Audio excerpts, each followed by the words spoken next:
In a quiet stretch of rural Ohio, Curtis stands frozen beneath a brooding sky, staring up at clouds that churn with menace as droplets pelt his shoulders. But he's bewildered to realize the rain falling on him isn't water at all. It's thick, brown motor oil. The vision dissolves and Curtis sits down to breakfast with his wife Samantha and their young deaf daughter Hannah before heading off to his job.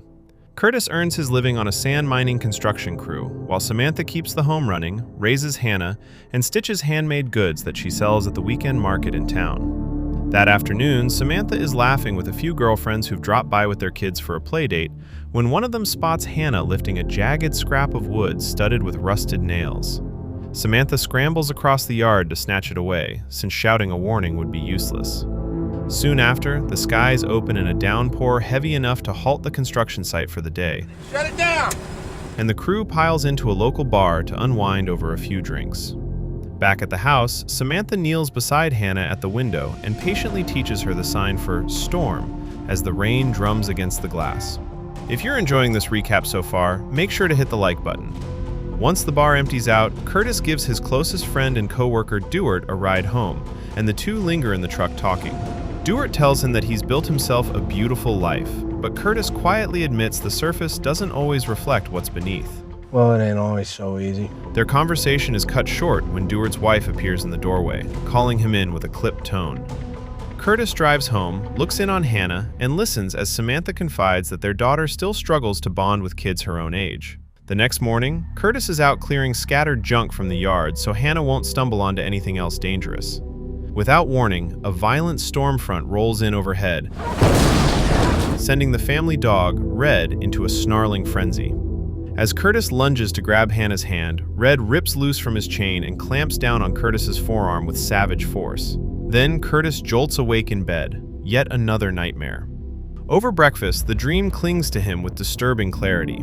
He sees Hannah sitting near Red and immediately yanks her away, and when Samantha presses him about what's wrong, Nothing. Curtis snaps and walks out without finishing his food. At the job site, he keeps glancing down at his arm during a meeting, almost convinced he can still feel the phantom throb of the bite. Their boss, Jim, is fuming over the rain delays and pushes the crew to make up the lost hours. On the drive over, Curtis asks Duart to swing past the supply yard to grab a few extra materials. During a break, Curtis notices a flock of blackbirds wheeling above in unnaturally synchronized patterns. And when he asks Duart if it looks strange, his friend says he doesn't see anything unusual. The overtime forces Curtis to show up late and caked in mud to a parent-teacher conference at Hannah's school, where the staff stresses how vital sign language is to their daughter's development, vocabulary Curtis hasn't kept up with the way Samantha has. Later, while driving Hannah home through a heavy rain, visibility collapses and Curtis crashes the car. Blood streams down his forehead, but Hannah is unhurt, until shadowy figures appear at the windows, smashing the glass, dragging Curtis back as another rips Hannah from her seat. He bolts upright in bed, screaming, drenched in sweat, having dreamed it all again. Samantha senses something is off, but Curtis brushes it off as a cold and tells her to take Hannah to the market. While Samantha haggles with shoppers over her stitched goods, Curtis hauls the supplies home and constructs a fence around the doghouse, sealing Red inside and quietly apologizing to him. Sorry about this, buddy. He's supposed to be tidying the yard, but his attention drifts to the rusted hatch of an old storm shelter buried in the back. Curtis digs the key out of a forgotten jar,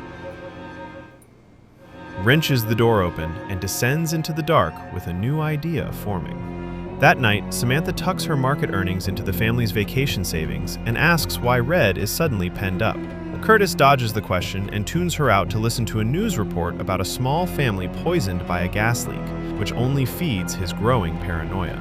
The following day, Curtis catches Hannah staring out the window into a storm and is jolted by the sight of a stranger standing on the lawn, watching them. Hey! He scoops Hannah up and runs to hide as the figure tries to force the door open, and suddenly the entire house starts to tremble, every object in the room rising into the air as Curtis fights for breath. He gasps awake, mortified to discover he has wet the bed. As Samantha enters, he hides the soaked sheets and asks for the family doctor's number. Yeah, we got the number. Brushing her off when she tries to feel his forehead. He apologizes for snapping, blames it on illness, and insists she take Hannah to church without him. Once she's gone, he strips the bed and washes the sheets in secret.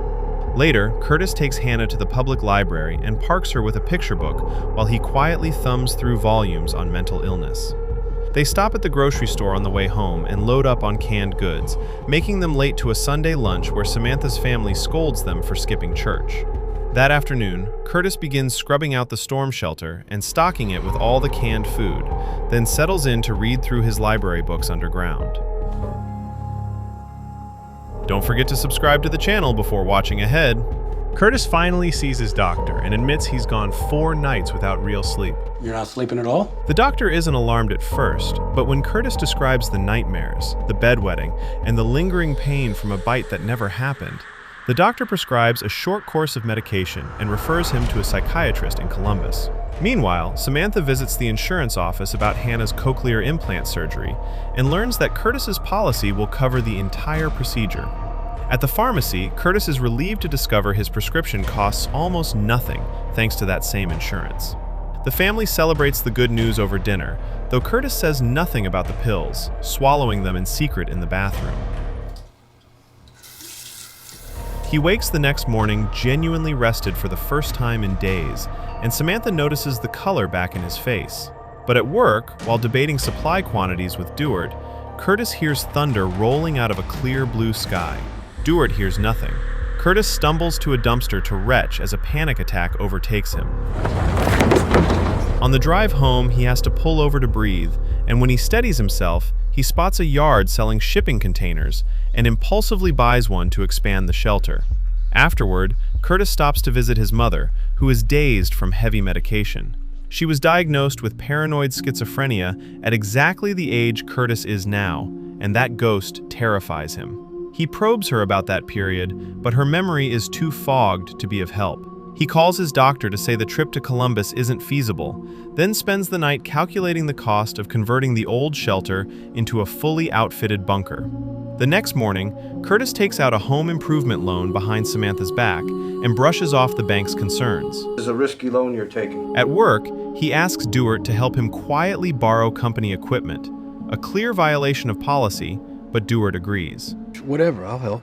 Later, Curtis sees a community counselor and unloads everything: his research, his theories, his fear that he's inheriting his mother's illness. She gently reminds him she can't diagnose or medicate, but she can listen. You want to talk about that? And Curtis begins to talk about how his mother abandoned the family one day, how his father raised him and his brother alone, and how she was eventually found scavenging from a dumpster and was committed to a state hospital. That same night, the family attends a school function, and on the drive home, Curtis pulls the car over because he's seeing relentless lightning flicker across the sky. But his family sleeps through it, and not a single other driver reacts. On Saturday, while Samantha and Hannah are at the market, Curtis and Dewart begin tearing into the yard to expand the shelter. When Samantha returns and sees the destruction, she explodes, and her fury detonates further when she discovers the loan. How could you do that? She demands answers about Red, the spending, the lies, but Curtis stonewalls her and walks out as she breaks down. That night, he overdoses on his medication, and Samantha wakes to find him seizing and bleeding. I need... After the paramedics leave, Curtis finally tells her everything, swearing he's been seeing the counselor because he refuses to leave his family the way his mother left them. The following day, Hannah's surgery is scheduled for 6 weeks out. At work, Curtis asks Jim to reassign Dewart so he won't have to give orders to his best friend, and Jim issues a warning over Curtis's mounting absences. Curtis blows what little money is left on expensive gas masks. Meanwhile, Dewart's wife tells Samantha about the rumors swirling around Curtis at work, but Samantha defensively insists they're fine. Things are fine. Curtis's brother Kyle stops by, alarmed by what he's heard, but Curtis shrugs off his concern and asks Kyle to take Red. In yet another dream, Curtis walks into the kitchen to find Samantha dripping wet and reaching slowly for a knife. The next morning, Jim is waiting in the driveway. He's discovered the stolen equipment, and Curtis is fired, with only 2 weeks of insurance left, while Dewart is suspended without pay. When Curtis breaks the news, Samantha slaps him and walks out with Hannah. He returns to his counselor only to learn she's been transferred, and the new one wants to start from scratch. Curtis can't bring himself to relive his mother again and walks out. Samantha takes in mending and dips into the vacation fund just to keep the bills paid. She lays down terms. The beach trip is canceled, Hannah's surgery is postponed, Curtis must see a real psychiatrist, and he must attend the weekend Lions Club dinner to push back against his isolation. At the dinner, Duart confronts him. The two come to blows, and Curtis flips a table and bellows that a storm is coming. Storm coming! And no one is ready for it, before collapsing as Samantha drags him home. Sometime later, Curtis spots Hannah wandering into the road and races to scoop her up just as a flock of birds swirls overhead in unnatural patterns and dives at them. Then drops dead from the sky in a hail of feathers.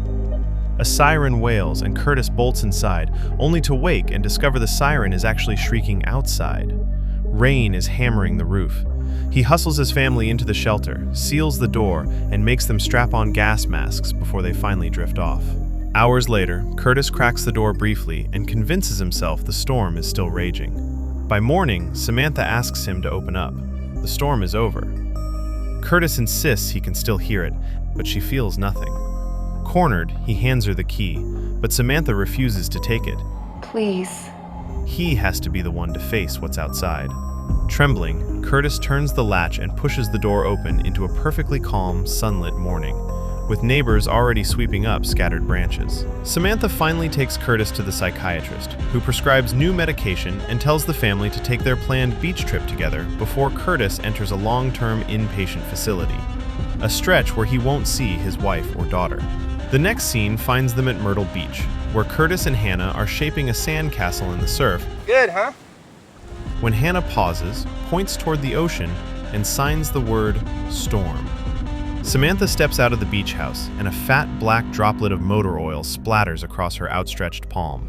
The three of them turn toward the water, where a colossal wall of black clouds is rolling in, waterspouts twisting down to the ocean's surface, and the tide pulling back as a towering tsunami swells in the distance. Samantha looks at Curtis, and Curtis looks at her, and she simply whispers, Okay. leaving us suspended between two terrifying possibilities. That Curtis was a prophet all along, and his nightmares were warnings, or that his madness has finally swallowed his wife into the same vision. If you enjoy plot-twisting movie recaps like this one, give us a like, share it with a friend, and subscribe for more.